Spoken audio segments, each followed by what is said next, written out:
Muy bien, seguimos con la historia del cristianismo. Hoy vamos a hablar de Juan Crisóstomo. ¿Cómo piensas cumplir los mandamientos de Cristo si te dedicas a reunir intereses amontonando préstamos, comprando esclavos como ganado, uniendo negocios a negocios? Y esto no es todo. A todo esto le añades la injusticia, adueñándote de tierras y casas y aumentando la pobreza y el hambre. Esto lo dijo Juan Crisóstomo.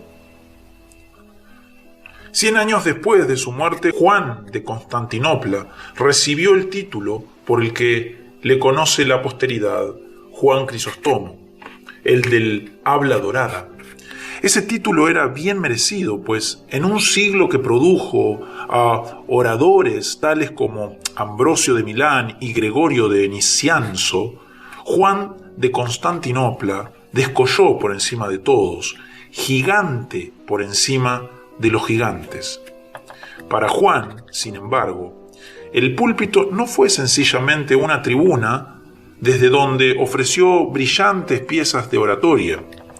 Fue más bien expresión oral de su vida toda, escenario de su batalla contra los poderes del mal, vocación ineludible que a la postre le costó el destierro y hasta la vida. Voz del desierto que clama en la ciudad. Crisóstomo fue por encima de todas las cosas monje. Antes de ser monje, fue abogado, educado en su propia ciudad natal de Antioquía por el famoso orador pagano Libanio. Se cuenta que cuando alguien le preguntó al viejo maestro quién debería ser su sucesor, contestó: Juan, pero los cristianos se han adueñado de él. Antusa, la madre de Juan, era cristiana ferviente y amaba a su hijo con un amor hondo y posesivo. A los 20 años de edad, el joven abogado solicitó que se añadiera su nombre a la lista de las que se preparaban para el bautismo, y 3 años después, tras el periodo de preparación que se requería entonces, recibió las aguas bautismales de manos del obispo Melesio. Todo esto era del agrado de Antusa. Pero cuando su hijo le anunció su propósito de apartarse de la ciudad y dedicarse a la vida monástica, era demasiado, y Antusa le obligó a prometerle que nunca la abandonaría mientras ella viviera. La respuesta de Juan fue sencillamente organizar un monasterio en su propia casa. Allí vivió en compañía de 3 amigos de sentimientos semejantes hasta que, muerta su madre, se fue a vivir entre los monjes en las montañas de Siria. 4 años pasó aprendiendo la disciplina monástica y otros 2 practicándola con todo rigor en medio de la más completa solitud.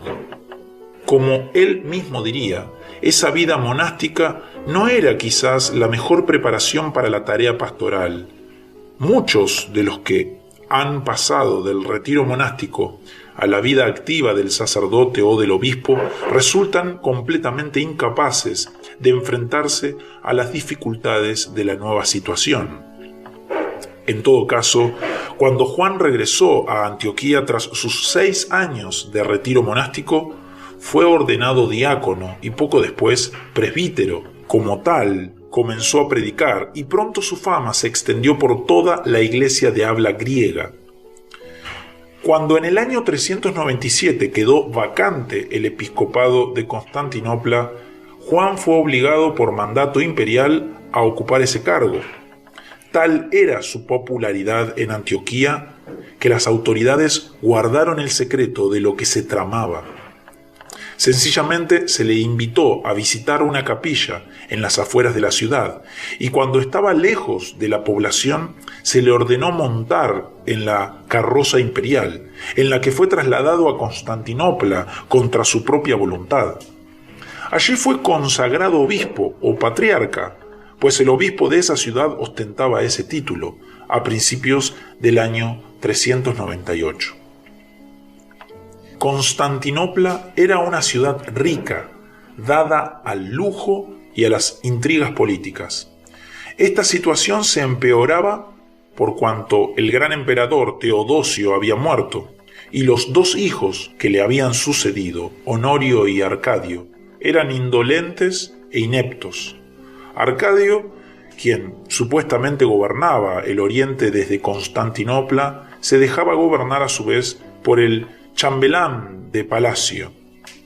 Eutropio, quien utilizaba su poder para satisfacer sus propias ambiciones y la de sus adeptos, Eudoxia, la emperatriz, se sentía humillada por el poder del chambelán, aunque de hecho era a Eutropio que le debía el haberse casado con Arcadio.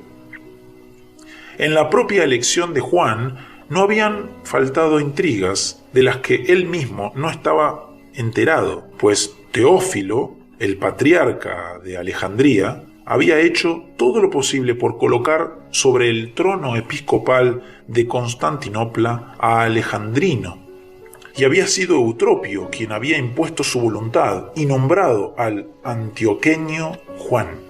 El nuevo obispo de Constantinopla no estaba enterado de todo esto. Por lo que sabemos de su carácter, es muy probable que aún estando enterado, hubiera procedido como lo hizo. El antiguo monje seguía haciéndolo y no podía tolerar el modo en que los habitantes ricos de Constantinopla pretendían compaginar el evangelio con sus propios lujos y comodidades. Su primer objetivo fue reformar la vida del clero. Algunos sacerdotes que decían ser célibes tenían en sus casas mujeres a las que llamaban hermanas espirituales, y esto era ocasión de escándalo para muchos. Otros clérigos se habían hecho ricos y vivían tan lujosamente como los potentados de la gran ciudad. Las finanzas de la iglesia estaban completamente desorganizadas y la tarea pastoral no era atendida. Pronto Juan se enfrentó a todos estos problemas, prohibiendo que las hermanas espirituales vivieran con los sacerdotes y exigiendo que éstos llevaran una vida austera. Las finanzas fueron colocadas bajo un sistema de escrutinio detallado. Los objetos de lujo que había en el palacio del obispo fueron vendidos para dar de comer a los pobres, y el clero recibió órdenes de abrir las iglesias por las tardes, de modo que la gente que trabajaba pudieran asistir a ellas. De más está decir que todo esto, aunque le ganó el respeto de muchos, también le granjeó el odio de otros. Sin embargo, la reforma no podía limitarse al clero. Era necesario que los laicos también llevasen vidas más acordes al mandato evangélico, y por tanto el orador de habla adorada tronaba desde el púlpito. Ese freno de oro en la boca de su caballo, ese aro de oro en el brazo de tu esclavo, esos adornos dorados de tus zapatos, son señal de que estás robando al huérfano y matando de hambre a la viuda. Después que hayas muerto, quien pase ante tu gran casa dirá: ¿con cuántas lágrimas construyó ese palacio? ¿Cuántos huérfanos se vieron desnudos? ¿Cuántas viudas injuriadas? ¿Cuántos obreros recibieron salarios injustos? Y así, ni siquiera la muerte te librará de tus acusadores. Era el monje del desierto que clamaba en la ciudad. Era la voz del cristianismo antiguo, que no se doblegaba ante las tentaciones del cristianismo imperial. Era un gigante cuya voz hacía temblar los cimientos mismos de la sociedad, no porque su hablar fuese de oro, sino porque su palabra era de lo alto. La vuelta al desierto. Los poderosos no podían tolerar aquella voz que desde el púlpito de la iglesia de Santa Sofía, la más grande de toda la cristiandad, les llamaba a una obediencia absoluta al evangelio en que decían creer. Eutropio, quien le había hecho nombrar obispo, esperaba favores y concesiones especiales. Pero para Juan, en cambio, Eutropio no era sino un creyente más, y era necesario predicarle el evangelio con todas sus demandas. El resultado era que Eutropio se arrepentía, no de sus pecados, sino de haber hecho traer a Juan desde Antioquía. Por fin el conflicto estalló a causa del derecho de asilo. Algunos fugitivos de la tiranía de Eutropio se refugiaron en la iglesia de Santa Sofía. El chambelán sencillamente envió a sus soldados a buscarles, pero el obispo se mostró inflexible y les prohibió a los soldados entrar al santuario. Eutropio protestó ante el emperador, pero Crisóstomo acudió a su púlpito y por primera vez Arcadio se negó a acceder a las demandas de su favorito. El ocaso de Eutropio comenzaba, y era el humilde pero austero monje quien lo había ocasionado. Poco después, una serie de circunstancias políticas provocó la caída definitiva de Eutropio. Esto era lo que el pueblo esperaba. Pronto las multitudes se lanzaron a la calle pidiendo venganza contra quien los había oprimido y explotado.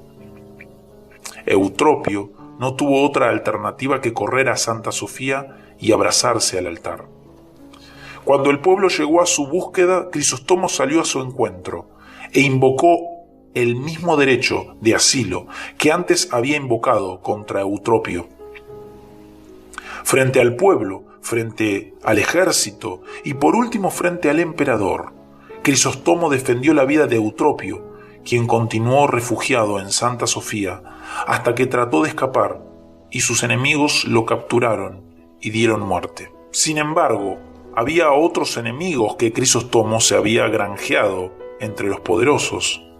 Eudoxia, la esposa del emperador, resentía el poder creciente del obispo. Además, lo que se decía desde el púlpito de Santa Sofía no le venía bien a la emperatriz, o le venía demasiado bien. Cuando Crisóstomo describía la pompa y necedad de los poderosos, Eudoxia sentía que los ojos del pueblo se clavaban en ella. Era necesario hacer callar aquella voz del desierto que clamaba en Santa Sofía. La emperatriz le hizo donativos especiales a la iglesia. El obispo le dio las gracias y siguió predicando igual que antes. Entonces la emperatriz acudió a métodos más directos.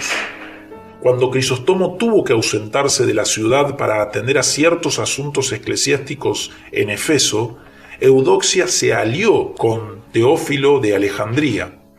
Al regresar de Efeso, Crisóstomo se encontró acusado de una larga serie de cargos ridículos ante un pequeño grupo de obispos que Teófilo había reunido en Constantinopla.